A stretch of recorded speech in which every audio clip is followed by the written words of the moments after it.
Thank you for joining me for another Quick Hits conversation. I'm Dr. Robin. I'm a concierge high-performance psychologist providing luxury-level support to executives, entrepreneurs, celebrities, and athletes. With me today, I have Chelle Shapiro. She's a marketing strategist for wellness coaches and consultants and recognized as one of the top 15 LinkedIn experts in New York City, as well as the author of the book, Loving Yourself Isn't Selfish. I have Jim Tam. He's a principal client director with Korn Ferry's Digital Group, where he advises organizations on how to improve their sales effectiveness through using world-class sales methodology and technology. And I have Christina Kelley. She works with Today Media, helping customers reach their target audience through digital, print, and events. The question I have today, how did you learn to stand up to peer pressure? Jim, kick us off.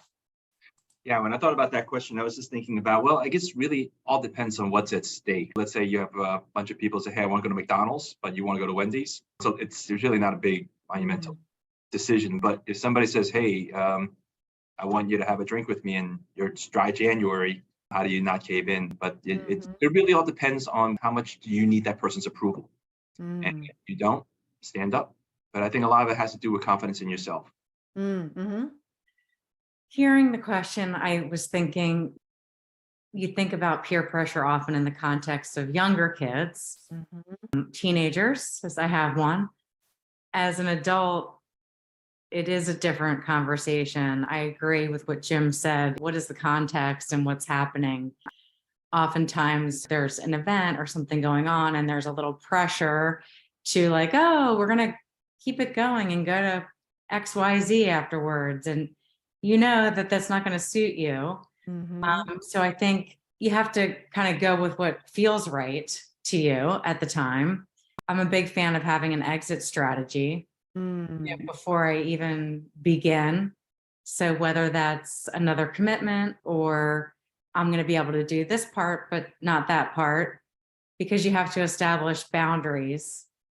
Otherwise your schedule gets very hijacked and it might not be things that you want to do. So really what feels right, I think you just learn through doing and making some bad choices while not having boundaries.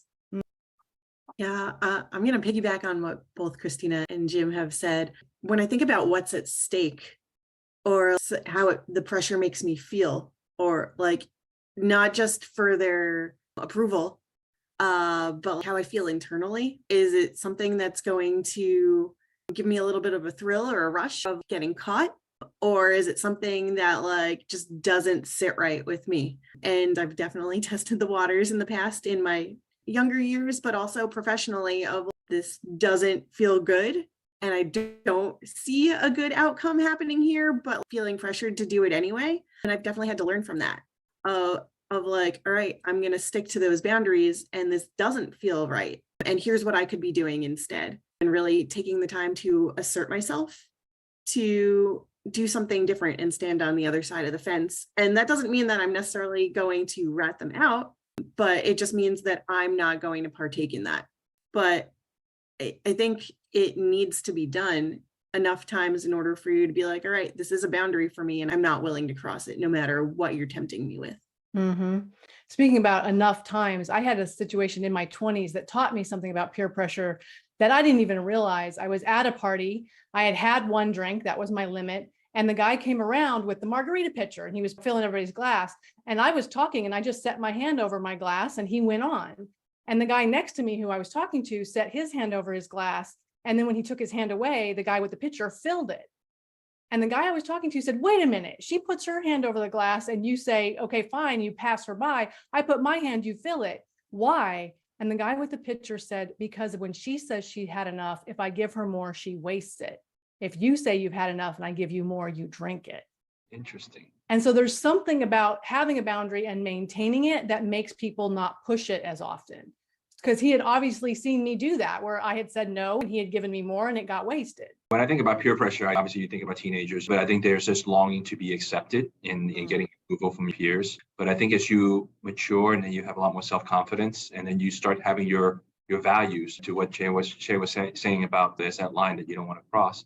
And as long as you maintain who you are, you can look yourself in the mirror the next day and say, I'm okay with that. It's interesting though. I do know, because I talk to a lot of people who travel for work, and when they travel to places, there's this pressure, come out to dinner, come out for drinks, stay out talking. It's 2 a.m, you're jet lagged, you have to get up for a meeting at 8 and they expect you to still be up.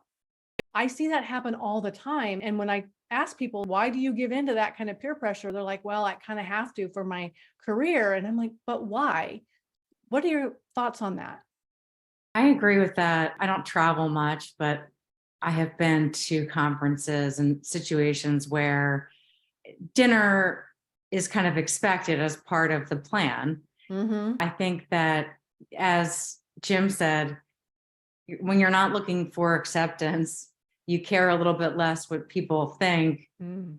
Sometimes you just have to bail out gracefully and go to your room. I'm a big fan of the Irish exit, as some of my friends would call it. Just put my time in and then I'm out. I bail. I don't explain. I don't feel the need to say goodbye to everyone. I showed up. I did what I needed to do.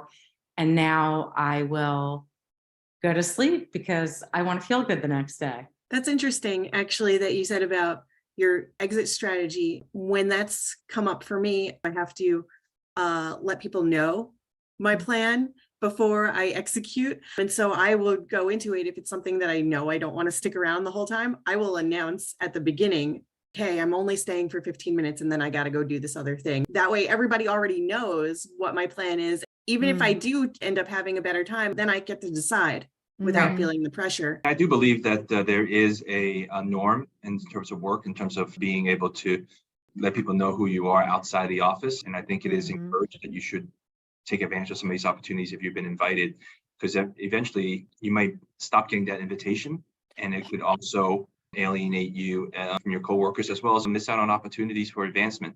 And I do think it's real. I'll share a personal story. When I was a senior in college, one of my brother's friends gave me some advice. He said, Jim, you know why agents don't make it? A lot of times they're the first to get hired, but the last to get promoted, because they are not as social as other people. And I thought about that. It's like, sometimes you just need to play the game. And I try to make myself available for happy hour and just kind of just join the softball team and do a lot of these things. And he was absolutely right with that type of advice. You don't put yourself in certain situations if you keep opting out. Does the peer pressure in a professional setting to stay and be there and be seen have something to do with whether you get promoted or not? And I feel like it must, because people stay out. I actually enjoy going out and playing softball and doing all these things, but now it's a little bit more intentional in terms of the reason. And I do think it's important, because people who go home, eventually they somehow just don't advance as quickly.